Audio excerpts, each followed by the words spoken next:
उत्तराखंड और गोवा में चुनाव संपन्न होने के बाद अब पूरा तरह से चुनाव जो फोकस है उसका शिफ्ट पंजाब, यूपी और मणिपुर में हो रहा है। लेकिन इन सब में जो सबसे इंटरेस्टिंग कहानी एक तरह से कहें वो पंजाब की है। और पंजाब की इसलिए कि अगर आपको ये सीखना है कि कोई भी चुनाव को कैसे हारा जा सकता है, कोई इनकम्बेंट गवर्नमेंट कैसे चुनाव हार सकती है, तो उसके लिए एक तरह से रोल मॉडल या एग्जाम्पल जो है वो पंजाब का स्टेट हो सकता है। वो ऐसा क्यों? क्योंकि वहाँ पे कांग्रेस की सरकार है और जिस तरह से वहाँ पर ये उम्मीद की जा रही थी कि चन्नी जो नए मुख्यमंत्री बने हैं, जो दलित कार्ड हैं, जो ट्रम्प कार्ड एक तरह से कांग्रेस की तरफ से कहा गया था कि कांग्रेस ने एक तरह से बहुत ही ऐसा कार्ड निकाला है जिससे कि सब चारों खाने चित हो जाएंगे, वो कार्ड ऐसा लगता है कि बहुत ज़्यादा चल नहीं रहा और जो फाइट है वो आपको नेक्स्ट मुकाम पे यानी कि आगे स्विंग में ले जा रहा है और कांग्रेस वहाँ पर लगातार पिछड़ रही है। तो इसको हम समझने की कोशिश करेंगे कि आखिर ऐसा क्यों हो रहा है, क्यों कांग्रेस अपनी जमी जमाए बिसात को, अपने बनाए हुए घर को एक तरह से उजाड़ रही है। उसके जो तमाम नेता हैं वो एक के बाद एक अलग अलग सुर में बात कर रहे हैं, बल्कि अलग अलग तरह से काम भी कर रहे हैं। तो प्योर पॉलिटिक्स में बात पंजाब की। आपने वो वीडियो देखा होगा, उस वीडियो में जिसमें कि नवजोत सिंह सिद्धू का नाम मंच से पुकारा जा रहा है भाषण देने के लिए और नवजोत सिंह सिद्धू मना कर रहे हैं। और उस रैली में प्रियंका गांधी भी मौजूद हैं मंच पे। जिस राहुल और प्रियंका की कस्में नवजोत सिंह सिद्धू खाते हैं और उन्होंने ये ऐलान किया था जब चरणजीत सिंह चन्नी का नाम अनाउंस हुआ था और उन्होंने कहा था कि जो भी फैसला होगा राहुल गांधी और प्रियंका गांधी लेंगे वो उनके सर पे एक तरह से वो उस फैसले को मंजूर करते हैं। लेकिन उस मंच पे ऐसी बात नहीं दिखाई दे रही। उस मंच पे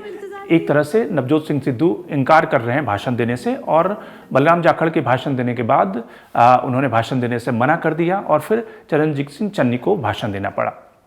तो कहानी ये है कि पंजाब की जो कहानी है, कांग्रेस की कहानी, वो एक तरह से इस समय जो है वो उसका एक सर्वश्रेष्ठ नमूना है कि कोई भी इनकम्बेंट गवर्नमेंट, कोई भी सरकार या कोई भी पार्टी चुनाव कैसे जीतती है वो तो बीजेपी से सीखा जा सकता है, लेकिन चुनाव कोई पार्टी कैसे हार सकती है वो कांग्रेस से सीखा जा सकता है। क्योंकि जिस तरह से जब कांग्रेस हाईकमान ने चन्नी का नाम अनाउंस किया था, चीफ मिनिस्टर के रूप में उन्हें प्रोजेक्ट किया गया, दलित फेस, सिख फेस, तो उसके बाद ये कांग्रेस को लग रहा था कि दोनों के बीच में जो वर्चस्व की लड़ाई है, जो पावर टसल है, वो थम जाएगा नवजोत सिंह सिद्धू और चन्नी के बीच में। और एक तरह से संगठन के रूप में उन्हें नवजोत सिंह सिद्धू को फ्री हैंड दिया गया था, मुख्यमंत्री के चेहरे के तौर पे चन्नी को प्रोजेक्ट किया गया था। लेकिन अब जो हालात हैं, एक तरह से एक हफ्ता बचा है चुनाव में, लेकिन अब जो हालात हैं, नवजोत सिंह सिद्धू अपनी सिर्फ कंस्टिट्यूंसी को छोड़कर, अमृतसर छोड़कर लगभग बाकी जगह से नदारद हैं। वो सिर्फ अपनी कंस्टिट्यूंसी पे फोकस कर रहे हैं जहां पर उनका मुकाबला विक्रम सिंह मजीठिया से है, जिनको उन्होंने चैलेंज किया था, जिनके ऊपर उन्होंने आरोप लगाया था कि ये ड्रग रैकेट का किंग पिन है। और जब तक चन्नी का नाम अनाउंस नहीं हुआ था, जब तक चन्नी मुख्यमंत्री नहीं बने थे, उससे पहले उन्होंने मजीठिया के खिलाफ एक तरह से कैंपेन छेड़ा हुआ था। तो अब मुकाबला मजीठिया और नवजोत सिंह सिद्धू का है। पहली बार सिद्धू ऐसे कड़े मुकाबले में फंसे हैं, लेकिन एक तरह से सिद्धू इस बहाने यानी कि सिर्फ अपनी अमृतसर सीट को छोड़कर वो बाकी जगहों पर कैंपेन करने से इतरा रहे हैं और जहां पे भी जा रहे हैं वो बड़ा ही रिलक्टेंटली कैंपेन कर रहे हैं। तो कांग्रेस जिन सीटों पे चुनाव लड़ रही है वहां पर कौन कौन से ऐसे फैक्टर उसके अगेंस्ट में काम कर रहे हैं। पहले इनफाइटिंग की जिनको टिकट दिया गया है उनके खिलाफ दूसरे रेबल कैंडिडेट खड़े हैं, वहां पर सिद्धू कैंप अलग काम कर रहा है, चरणजीत सिंह चन्नी का कैंप अलग काम कर रहा है। दूसरा कि नवजोत सिंह सिद्धू जो कि कांग्रेस की तरफ से एक स्टार कैंपेनर हैं और इसमें किसी को डाउट नहीं है कि बड़े क्राउड पुलर हैं। ये अलग बात है कि वो कितने ऑर्गेनाइजेशन के आदमी हैं, उस पर एक तरह से पिछले 6 महीनों में सबने एक तरह से देख लिया है कि वो संगठन के आदमी नहीं हैं। वो एक बेटर क्राउड पुलर हो सकते हैं, एक फेस हो सकते हैं, लेकिन वो बेटर क्राउड पुलर होने के बाद भी उस कैंपेन में वो एनर्जी, वो सिनर्जी नहीं दिखा रहे हैं। यानी कि कांग्रेस का जो सबसे बड़ा चेहरा जो कि इस इलेक्शन कैंपेन में गर्मी पैदा कर सकता था, वो सीन से एक तरह से नदारत है या फिर उस तरह से इन्वॉल्व नहीं है जिस तरह से इन्वॉल्व होने की उम्मीद की जा रही थी। अब जो चरणजीत सिंह चन्नी है अगर उनके आप चेहरे को रीड करें तो वो मुख्यमंत्री के तौर पे भाषण तो दे रहे हैं, वो कैंपेन तो कर रहे हैं, लेकिन एक तरह से उनके ऊपर जो दारोमदार है कि जो दलित कार्ड खेला गया है वो दलित वोट बैंक को मोबिलाइज करें। लेकिन उसमें कहीं ना कहीं फच्चर जिस तरह से फंसाया है कि डेरा सच्चा सौदा के बाबा राम रहीम को रिहा किया गया है पैरोल पे, वो एक नई कहानी लेकर ट्विस्ट उसमें आ गया है कि जिन इलाकों में उनका एक तरह से प्रभुत्व था उन इलाकों में हरियाणा सरकार ने उन्हें पैरोल पर रिहा कर दिया है। और एक तरह से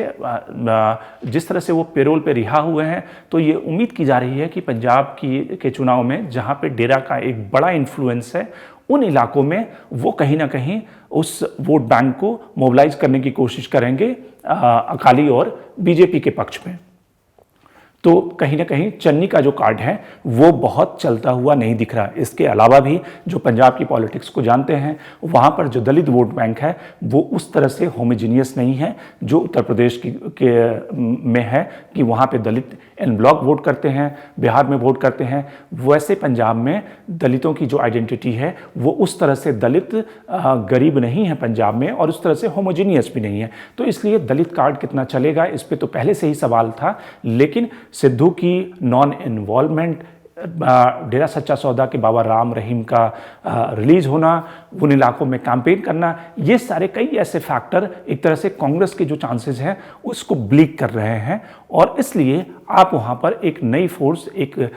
उस तरह के फोर्स के रूप में इमर्ज कर रही है, या कम से कम वोटर को ये लगता है कि जिस पंजाब की पॉलिटिक्स जो बाइपोलर रही थी, यानी कि अकाली दल और कांग्रेस के बीच में डिवाइड रही थी, एक बार अकाली दल आती थी दूसरी बार कांग्रेस आती थी, उसको लेट डाउन किया है एक तरह से रूलिंग पार्टियों ने। और इसलिए वहाँ पे थर्ड फोर्स के रूप में आप, जो कि पिछले चुनाव में एक तरह से सेकंड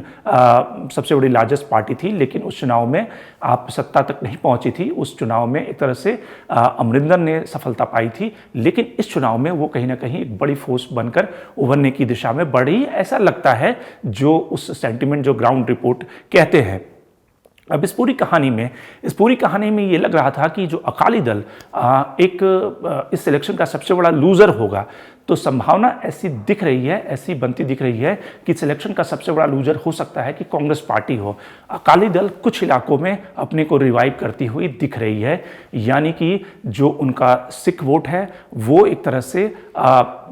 उनकी तरफ मोबिलाइज हो रहा है। और ख़ास करके एक संभावना, अगर वहाँ की असेंबली हंग होती है, जिसकी संभावना वैसे कम दिखती है, लेकिन अगर एक पॉसिबिलिटी ये बनती है कि वहाँ की असेंबली हंग होती है, तो वहाँ पर अमरिंदर सिंह, बीजेपी और अकाली दल ये सब मिलकर एक फोर्स के रूप में इकट्ठा हो सकते हैं। तो अकाली दल कहीं ना कहीं एक तरह से कांग्रेस की जो पोजीशन है उसको टेक ओवर कर रही है, या कम से कम नंबर 2 की स्थिति में वहाँ पर आने की कोशिश करती हुई दिख रही है, जो उसके अपने इलाके हैं, जो उसका अपना गढ़ है। लेकिन इस पूरी कहानी में जो कांग्रेस जिस तरह से उस इलेक्शन कैंपेन को ड्राइव नहीं कर पा रही है, जिस तरह से वहाँ पर ये उम्मीद की जानी चाहिए थी कि इनकम्बेंट गवर्नमेंट होने के कारण कांग्रेस वहाँ पर बेटर एक तरह से सिनर्जी दिखाएगी। ऐसा ही आपको एग्जाम्पल यूपी में 2017 में मिला था, जब अखिलेश यादव वहाँ पे सत्ता में थे, मुख्यमंत्री थे, लेकिन जिस तरह की इनफाइटिंग उनके परिवार में हुई थी, जिस तरह से पार्टी पे कब्जा करने की कोशिश को लेकर एक तरह से खुद पिता और पुत्र में मुलायम सिंह यादव, अखिलेश यादव और शिवपाल यादव में जो जंग छिड़ी थी, उसके बाद जो सत्ताधारी होने के बावजूद जो समाजवादी पार्टी थी वो रिड्यूस हो गई थी 47 नंबर पर, यानी कि 50 से भी कम के आंकड़े पर। वैसी स्थिति ही पंजाब में कांग्रेस को देखने को मिल रही है कि सत्ता में होने के बाद भी वो एक बेटर पोजीशन में और खाद के दलित फेस के साथ वो बेटर अर्थमेटिक के साथ उभरने की कोशिश करते दिखते। लेकिन जो इनफाइटिंग है, जिस तरह से कांग्रेस हाईकमान का जो डिसीजन था, वो कहीं ना कहीं एक कहा जा सकता है कि उस पर सवाल खड़े होंगे चुनाव रिजल्ट आने के बाद कि क्या ये बेहतर नहीं होता कि नवजोत सिंह सिद्धू को फ्री हैंड दिया जाता, या फिर नवजोत सिंह सिद्धू को पहले ही काबू में किया जाता। तो ये सारे सवाल सब चुनाव के बाद, इलेक्शन रिजल्ट आने के बाद खड़े होंगे। लेकिन फिलहाल जो स्थिति दिख रही है कि वहाँ पर कांग्रेस कहीं ना कहीं एक काफ़ी कमज़ोर विकेट पर और वैसी स्थिति में है कि कैसे कोई पार्टी चुनाव हारती है या अपने को हराती है, उसका एक बेहतर एग्जाम्पल कांग्रेस पार्टी पंजाब में बनती दिख रही है। Shankar Animesh, the print. लेकिन आप हमारे YouTube चैनल को सब्सक्राइब करना ना भूलें और अपने कमेंट्स, अपने रिएक्शन लगातार हमें देते रहें।